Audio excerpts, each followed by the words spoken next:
नमस्कार किसान भाइयों, स्वागत है आपका वीडियो में। तो चलिए बात करते हैं आज किसानों से संबंधित जानकारी के लिए दोस्तों। तो जैसे इंदौर संभाग की बात करें, इंदौर, भोपाल, उज्जैन और नर्मदापुरम इन 4 संभागों में गेहूं खरीदी दोस्तों 1 अप्रैल से शुरू होने वाली। इसके लिए स्लॉट बुकिंग कब से होगी, ये किसानों को बड़ी बेसब्री से इंतजार है। और लगातार कमेंट चल रहे थे दोस्तों कि स्लॉट बुकिंग कब से, कैसे करनी है और इस स्लॉट बुकिंग के लिए क्या बड़े नियम सरकार द्वारा बनाए गए हैं। तो ये सारी जानकारी इस वीडियो में बताने वाले हैं दोस्तों। ये वीडियो को एंड तक जरूर देखिएगा। चैनल अगर सब्सक्राइब नहीं है तो चैनल को सब्सक्राइब जरूर कीजिएगा दोस्तों, और फेसबुक पेज को फॉलो करना ना भूलें, क्योंकि गेहूं की खरीदारी के लिए लगातार जानकारी हम आपको दे रहे हैं दोस्तों। ठीक है, तो सबसे पहले दोस्तों अगर बात करेंगे गेहूं की तारीखों तो जैसे मैंने आपको बताया था कि 1 अप्रैल पहले 16 मार्च से खरीदारी शुरू होनी थी, लेकिन उसकी तारीख बदल दी, 1 अप्रैल कर दी है। और इस बार जैसा आपको बताया है कि पूरे मध्य प्रदेश में गेहूँ की खरीदी एक साथ नहीं होने वाली है, 2 चरणों में खरीदारी होनी है। पहला चरण आपका 1 अप्रैल का शुरू होगा, दूसरा चरण शुरू होगा 7 अप्रैल को। ठीक है दोस्तों, तो कोई पहला चरण जब शुरू होगा 1 अप्रैल को, तो उसमें 4 संभाग को लिया गया है। 4 संभाग कौन कौन से? इंदौर, भोपाल, उज्जैन और नर्मदापुरम, ये 4 संभाग लिए गए हैं। 4 संभाग के अंदर के जितने भी जिले आते हैं, ठीक है दोस्तों, जैसे कि इंदौर और भोपाल संभाग के अंदर जितने ज़िले आते हैं, उज्जैन संभाग के अंदर जितने ज़िले आते हैं, तो इन सभी ज़िलों में 1 अप्रैल से खरीदारी शुरू हो जाएगी। उसके बाद जितने भी संभाग बचते हैं, जिससे सभी खरीदारी होगी 7 अप्रैल से। इसके अलावा जो बचे संभाग हो, तो बात करेंगे दोस्तों जिन संभागों में, जिन ज़िलों में 1 अप्रैल से खरीदारी शुरू होगी, तो इन स्लॉट बुकिंग कब से शुरू होने वाली है। तो हर साल आप जानते हैं दोस्तों कि गेहूँ की खरीदारी जो होती है वो तारीख अनाउंसमेंट होती है, तो उसके मतलब 3 से 4 दिन पहले स्लॉट बुकिंग की प्रक्रिया शुरू कर दी जाती थी।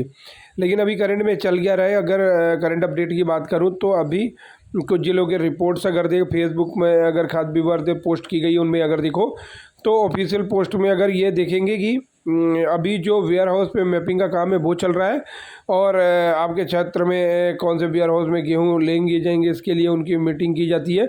तो जो भी वेयर हाउस अलॉट किए उनकी मैपिंग कार्य अभी लगातार चल रहा है, और 1 तारीख से पहले पिक कर लिया जाएगा।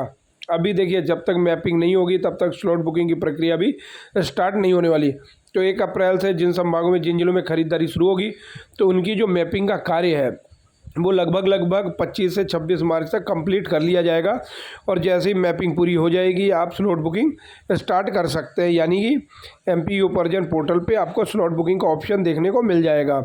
तो अगर आप मतलब 1 अप्रैल से जिनकी खरीदारी शुरू होने वाली है उनको स्लॉट बुकिंग करना है, तो आपको 25 मार्च के बाद से स्लॉट बुकिंग करना होगा, मतलब खुलेगा वहाँ पे। 25 मार्च के बाद आपको क्या करना है, आपको जाना है वेबसाइट पर, जो कि MP उपार्जन की जो वेबसाइट है, वहाँ पे स्लॉट बुकिंग का ऑप्शन अवेलेबल नहीं है दोस्तों।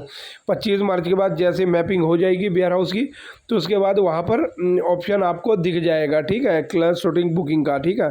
तो उसमें क्लिक करके आप कर सकेंगे। अब कुछ किसानों का सवाल है कि खरीदारी किस हिसाब से होने वाली है, प्रति एकड़ कितने कुंटल गेहूँ खरीदा जाएगा, तो इसको लेके कोई सरकार ने अलग से अपडेट नहीं दिया है। जो पिछले बार आपको पता है कि 14 से लेके 16 कुंटल, अलग अलग ज़िलों में अलग मात्रा होती है गेवेज के अनुसार पे, तो 14 से लेके कुंटल 16 के एकड़ के हिसाब से खरीदारी हो सकती है। तो ऐसे ही इस बार भी माना जा रहा है कि पिछले बार की तरह खरीदारी होने वाला है। कुछ बदलाव किए गए हैं जिनकी जानकारी मैंने आपको पिछली वीडियो में आपको लोगों को दिया था, भुगतान से रिलेटेड हमने। और एक बड़ा अपडेट इस बार निकल के ये है कि जब स्लॉट बुकिंग के बाद आप फसल तुड़वा लेंगे ना, तो वहाँ पे पिछले बार क्या होता था, आपको 1-1 हफ्ते का पेमेंट के लिए इंतज़ार करना पड़ता, लगभग 7 दिनों से लेकर 15 दिनों तक किसान खाते में पैसा डाल दिया जाता। लेकिन इस बार क्या है, इसको थोड़ा फास्ट किया गया है। और सरकार का कहना है दोस्तों कि इस बार जो गेहूं का पेमेंट है वो 3 दिन के अंदर किसान के खाते में भुगतान कर दिया जाएगा, यानी कि लंबे समय तक आपको इंतज़ार नहीं करना पड़ेगा।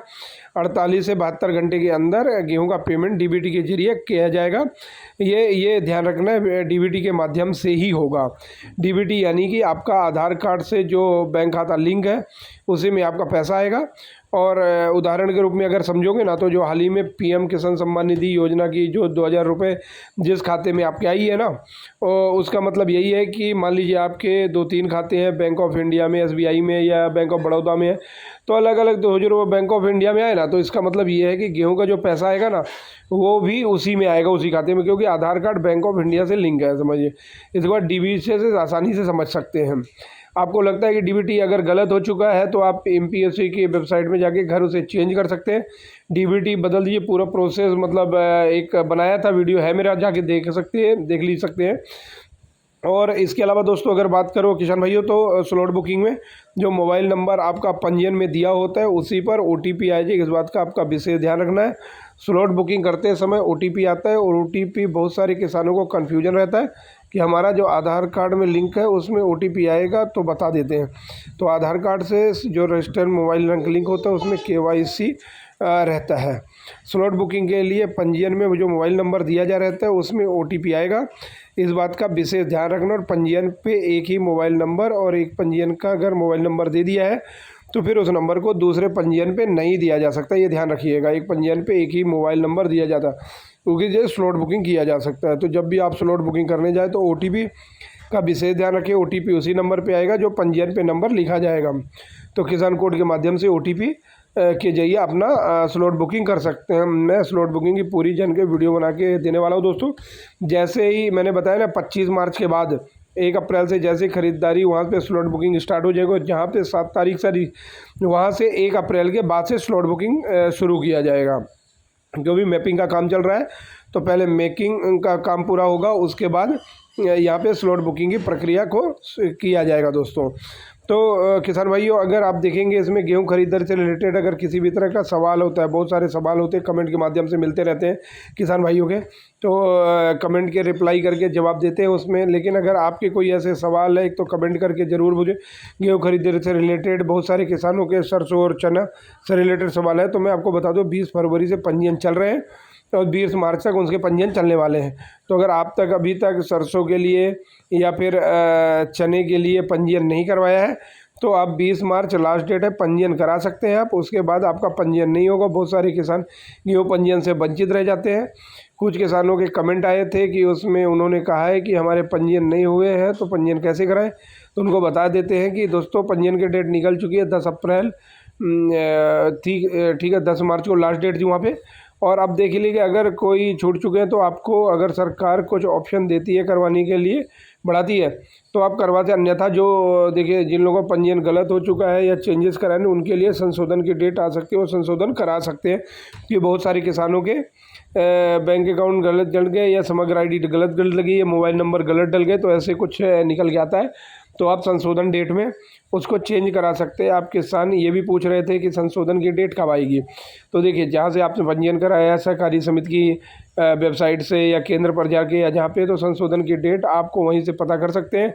जबकि उनके टी पे लॉगिन करने के बाद संशोधन दिखा रहा है, आ रहा है तो फिर वहाँ पे संशोधन करा सकते हैं। और किसी भी तरह सलाह के लिए बेझिझक मेरे चैनल पे कमेंट कर सकते हैं, और मेरा वीडियो ये किसानों के साथ शेयर कर सकते हैं। फेसबुक पेज पे फॉलो कर सकते हैं। और देखिए, सबसे पहले चैनल को सब्सक्राइब कर लो, फेसबुक पेज को फॉलो कर लें, जिससे हर दिन आपके लिए नई वीडियो दोस्तों लेके मैं मिलता रहूँ आप लोगों से।